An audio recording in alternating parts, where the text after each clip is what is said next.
तुम्हारे शहर का मौसम बड़ा सुहाना लगे, मैं एक शाम चुरा लूं अगर तुम्हें बुरा ना लगे। जो डूबना हो तो इतने सुकून से डूबे कि आस पास के लहरों को भी पता ना लगे। मेरी मंजिल है कहाँ, मेरा ठिकाना है कहाँ, सुबह तक तुमसे बिछड़ कर मुझे जाना है कहाँ। हेलो माय डियर स्टूडेंट्स, तो कैसे हैं आप सब जो है। मैं उम्मीद करता हूं कि आप सब बहुत अच्छे होंगे। तो आइए, मैं न्यूमेरिकल टाइप सवालों का जो गैलरी है उसको लेकर मैं आ चुका हूं और आपको जो है समझाता हूं। जैसा कि ये पहला सवाल आपके स्क्रीन पर जैसा कि दिख रहा होगा, देखिए सवाल क्या कह रहा है। सवाल कह रहा है कि 2 vectors each of magnitude 10 Newton. 2 vector हैं, कितने न्यूटन के? 10 न्यूटन के जो है। एट ए पॉइंट एज शोन। अच्छा, यहाँ चित्र थोड़ा सा छूट गया है।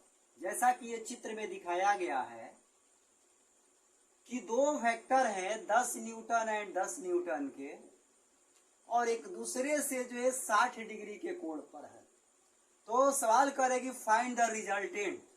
तो रिजल्टेंट बताइए क्या होगा, परिणामी जो है क्या होगा। ये ऑप्शन भी आपको दिया गया है, ठीक है। चले देखें जरा सा। इसको सॉल्व करने के लिए पहले हम इसका रिजल्टेंट निकालेंगे। रिजल्टेंट जो है आर बराबर होता है A square plus B square plus में 2ab cos थीटा जो है। तो आर बराबर जो है ए का मैग्नीट्यूड 10 है, 10 का स्क्वायर, बी का भी मैग्नीट्यूड 10 है तो 10 का स्क्वायर, 2 गुणा 10 गुणा 10, और ये आपका जो है cos 60 डिग्री, क्योंकि ए और बी के बीच का जो एंगल है वो 60 डिग्री, ठीक है। अब इसको हम लोग सॉल्व करेंगे तो ये आपका 100 हो गया, ये भी आपका 100 हो गया, और ये भी आपका जो है 100 हो जाएगा, क्योंकि cos 60 डिग्री का मान 1/2 होता है, और 2 से 2 ये खत्म, तो 10 गुणा 10 100। तो ये आपका जो हो जाएगा 300, और 300 का मतलब ये हुआ कि 10 अंडर रूट में 3, 10 दामे 100, 300। तो ये आपका रिजल्टेंट जो है निकल के आया 10 अंडर रूट 3 न्यूटन। अब देखिए 10 अंडर रूट 3 जो है इसमें ऑप्शन ए में भी है, बी में भी है, सी और डी में तो नहीं है। तो 2 ऑप्शन जो है कैसे हो सकता है, आंसर जो है 2 तो हो नहीं सकता है। तो अभी हमको जो है इसका डायरेक्शन भी निकालना पड़ेगा, तब जो है ये कंप्लीटली हमको इंफॉर्मेशन मिल पाएगा कि 10 under root 30 degree with horizontal से होगा कि 60 डिग्री विथ हॉरिजॉन्टल से होगा, ठीक है। तो देखिए इसके लिए हम लोग यूज करेंगे जो है tan अल्फा। tan अल्फा बराबर जो है क्या होता है, तो बी साइन थीटा बटा ए प्लस बी कॉस थीटा। तो यहाँ से tan अल्फा बराबर जो है बी का मान 10 हो गया, साइन थीटा के जगह पे क्या लिखेंगे, साइन 60 डिग्री, और ए के जगह पे 10 हो गया, प्लस बी के जगह पे 10 हो गया, और उसके बाद ये cos 60 डिग्री। इसको हल करेंगे तो 10 गुणा साइन 60 डिग्री का मान अंडर रूट 3/2 होता है, और ये आपका 10 प्लस 10 गुणा cos 60 डिग्री का मान 1/2 जो है। तो देखिए 2 से 10 जो है 5 बार में कैंसिल हो गया, 2 से 10 जो है 5 बार में कैंसिल हो गया। तो tan अल्फा बराबर जो है ऊपर देखिए आ गया 5 अंडर रूट में 3, और नीचे जो है 10 और ये 5 कितना हो गया 15, 5 से ही 15 3 बार में कैंसिल हुआ, और ये अंडर रूट 3 से ये 3 जो है अंडर रूट 3 बार में कैंसिल होगा, ठीक है। तो इस प्रकार से tan अल्फा बराबर जो 1/, अंडर रूट में क्या आ गया 3 आ गया, ठीक है। इसको मैं यहाँ दिखा देता हूँ, tan अल्फा बराबर जो है 1/, अंडर रूट 3 आया जो है। अब 1/√3 जो है वो tan में कितने डिग्री का मान होता है? आप कहेंगे जो है कि 30 डिग्री, मतलब कि अल्फा बराबर क्या आ गया? 30 डिग्री। इसका मतलब ये है, ये जो ऑप्शन ए है ये आपका राइट आंसर है जो है 10√3। तो देखिए 10√3 30 डिग्री विथ हॉरिजॉन्टल, मतलब ये 10 न्यूटन का जो ये वाला फोर्स है इससे जो है 30 डिग्री के कोण पर रिजल्टेंट बन रहा है जो है। अच्छा, एक चीज और इसमें समझ लीजिए सीधे सीधे जो है, अगर बराबर परिमाण के दो सदिश दिए हैं तो उसका रिजल्टेंट जो है ठीक उसके बीच से होके जाता है। जैसे यहाँ 10 न्यूटन और 10 न्यूटन का दो फोर्स है, तो इसका रिजल्टेंट जो है एकदम बिल्कुल जो है इसके बीच से होकर जाएगा, जो कि आपका जो है 30 डिग्री हो जाएगा। तो इस बात को याद रखना है कि जैसे मान लीजिए 20 न्यूटन और 20 न्यूटन का जो है बल है एक दूसरे से जो है 90 डिग्री पर, तो उसका रिजल्टेंट जो है ठीक बीच से होकर जाएगा 45 डिग्री पर। ठीक है, इसमें कोई लंबा चौड़ा दिमाग जो है नहीं लगाना है। ठीक है, चलिए, तो ये सवाल आप लोगों को बढ़िया से समझ में आ गया होगा। तो चलिए दूसरे सवाल की हम जो है बात करते हैं। तो आइए ये देखिए जो है दूसरा सवाल क्या कह रहा है, कह रहे कि two forces whose magnitude are in the ratio of 3:5। दो जो फोर्स है जिनका अनुपात जो है वो 3:5 है, जिनके परिमाणों का अनुपात कितना है? 3:5 है। Two forces whose magnitude are in the ratio of 3:5 जो है, करे कि गिव ये रिजल्टेंट 28 न्यूटन।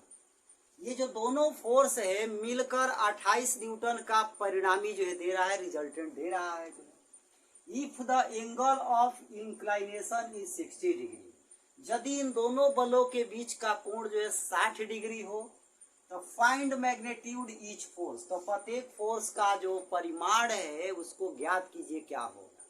तो चलिए हम मान लेते हैं कि एक फोर्स जो है F1 है और दूसरा फोर्स जो है F2 है, और एक दूसरे से 60 डिग्री पे इंक्लाइनेशन है, झुके हुए हैं। जो इसका जो रिजल्टेंट है वो दिया गया है 28 न्यूटन। जो है कितना दिया है? 28 न्यूटन। और ये जो F1 और F2 फोर्स है इनका रेशियो दिया गया है। तो देखिए हम लोग क्या करेंगे, हम लोग मानेंगे कि माना कि अनुपातिक राशि जो है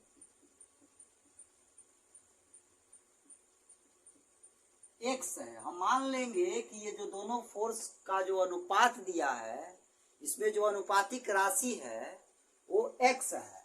तो फोर्स हमारा जो है हो जाएगा F1, तो उसको लिखूंगा 3x, और जो फोर्स दूसरा हो जाएगा F2 उसको लिखूंगा जो है 5x जो है। और जो रिजल्टेंट R है वो कितना है? 28 न्यूटन है।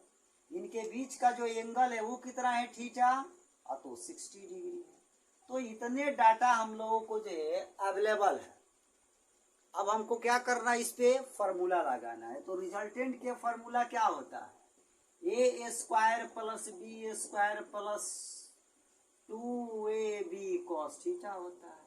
अच्छा, इसको ऐसे लिख सकता हूँ F1 का स्क्वायर प्लस F2 का square plus 2 F1 F2 cos theta जो है। तो ये आपका R बराबर जो है F1 देखिए क्या है? 3x है, तो ये 3x का क्या लिखें? होल स्क्वायर जो है। F2 क्या है? 5x है, 5x का होल स्क्वायर लिखिए, प्लस 2 गुणा 3x गुणा 5x गुणा cos 60 डिग्री जो है। अब इसको हम लोग सॉल्व करेंगे जो है, तो ये आपका 9x² हो गया, ये आपका 25x² हो गया, और ये आपका हो जाएगा 2 3 यानी 6 6 5 का 30, और cos 60 डिग्री का मान कितना होता है? 1/2। तो 30 में 2 से भाग लगेगा, हो जाएगा 15।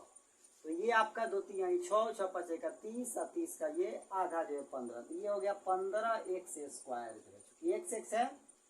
तो रिजल्टेंट जो है कुछ इस प्रकार से आया, 9 और 25 और 15 को जोड़ दीजिए जो, तो 15 25 40 और 9 49 49x²। और देखिए रिजल्टेंट जो है वो दिया गया है, आर जो है 28 न्यूटन दिया गया है। तो हम क्या करेंगे जो है, तो यहाँ पे मैं आपको समझा देता हूं जो है।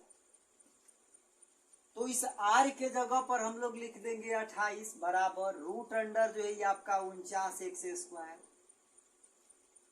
ठीक है, अब ये रूट अंडर 49x² है तो इसको 7x² लिख सकते हैं, क्योंकि 49 का वर्गमूल 7 हो गया। अरे x² नहीं लिखेंगे, x² का वर्गमूल x हो गया। तो ये आपका 28, तो यहाँ से x बराबर क्या हो जाएगा, 7 × 28 4 हो जाएगा। तो x का मान जब हमको मिल गया तो जो f1 है, ये देखिए f1 यहाँ रखेंगे 4 तो क्या आएगा 12। तो f1 का मान हमको मिलेगा जो है कितना, 12 न्यूटन। और F2 यहाँ रखेंगे जो है 4 तो 4 × 5 = 20, तो F2 का मान मिलेगा जो है 20 न्यूटन। अब देखिए जो है कि 12 और 20 कहाँ दिया है, तो देखिए ऑप्शन सी जो है 12 और 20 दिया है।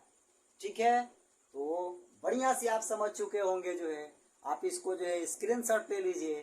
फिर अगले सवाल पे जो है मैं बढ़ता हूं। तो आइए अब ये तीसरे सवाल को हम लोग देखते हैं जो है।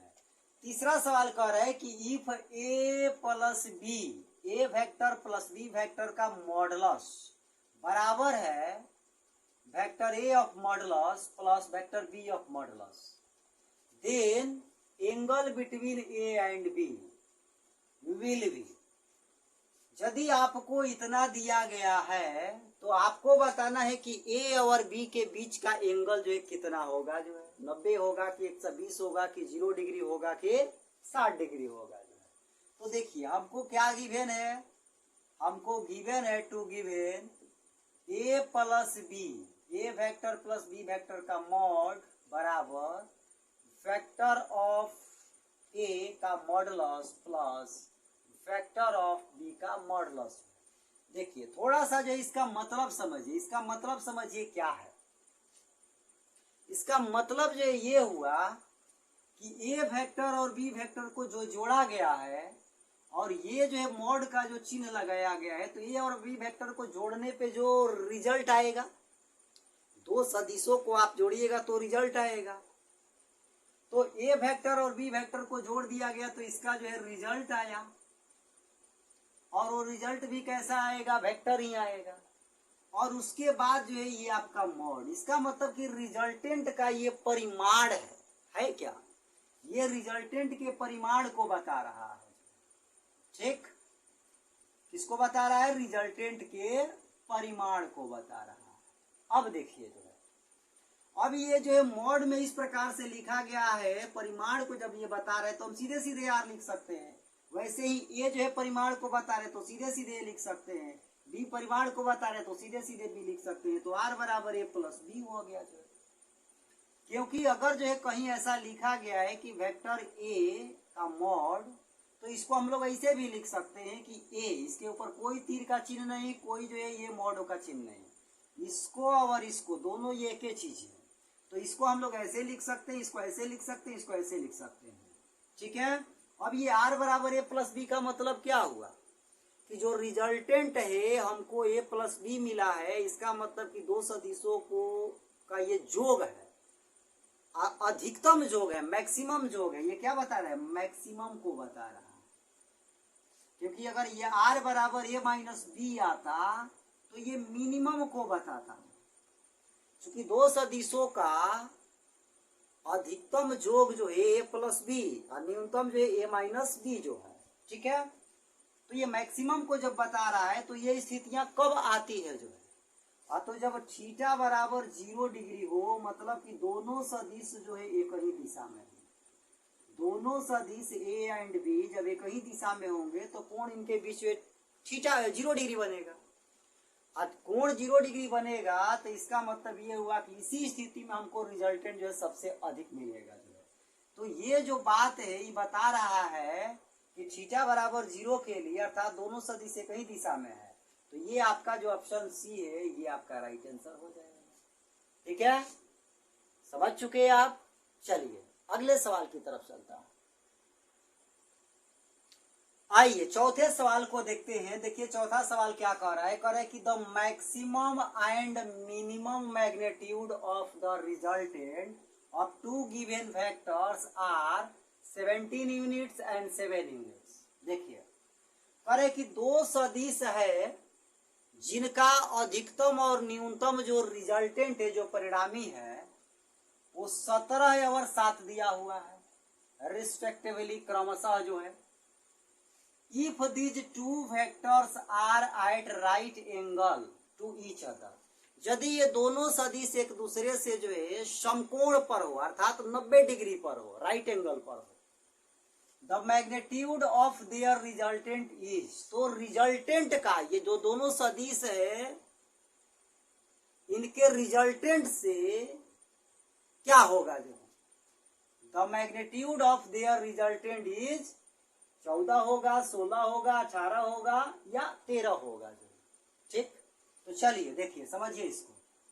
The maximum and minimum magnitude of का मतलब जो ये हुआ, मान लिया जाए दो सदिश है ए एंड बी, ए और बी है जो, तो ये मैक्सिमम कब आएंगे, जब जो है इसको इस प्रकार से लिखा जाए, जो vector A plus vector B जो है इनका योग जो है मैक्सिमम कब होगा, जब जो है इनका परिणामी जो है कुछ इस प्रकार से हो, ए प्लस बी, क्योंकि आर बराबर ए प्लस बी मैक्सिमम होता है एंड आर बराबर ए माइनस बी जो है मिनिमम होता है। तो आर बराबर ए प्लस बी जो है ये मैक्सिमम को बता रहे हैं, तो ए प्लस बी बराबर हम लोग लिख सकते हैं क्या, 17, क्योंकि मैक्सिमम जो है वो 17 है, मिनिमम कितना है, तो मिनिमम 7 है, तो यहाँ 7 लिख लीजिए। तो ए प्लस बी बराबर 17 एंड ए माइनस बी बराबर 7। मान लिया जाए कि वो वेक्टर ए और बी है, तो उन दोनों का जो मैक्सिमम रिजल्ट है वो 17 है। तो मैक्सिमम रिजल्ट का मतलब कि दोनों का परिमाण जो है जोड़िएगा वो मैक्सिमम माने 17, और मिनिमम का मतलब कि दोनों का परिमाण को घटाएंगे तो 7। अब ये दो समीकरण हमको मिल गया ए और बी में जो है। अब इसको हम लोग सॉल्व करेंगे तो ये b से b खत्म हो जाएगा, a और a जो है 2a हो जाएगा, और 7 और 17 जो है क्या हो जाएगा, 24 हो जाएगा। तो यहाँ से a बराबर जो है 24 बटा क्या हो जाएगा 2, तो ये आपका आ गया 12, तो a बराबर देखिए आ गया 12। अब a का परिमाण जो है 12 आ गया, तो b का परिमाण भी निकाल लें। a का जो है मान अगर समीकरण 1 में रख दिया जाए, a प्लस b बराबर जो है 17, ए के जगह पे 12 प्लस बी बराबर 17, तो बी बराबर जो है ये जाके उधर घट के कितना आ जाएगा 5, तो बी का मान 5 आ गया।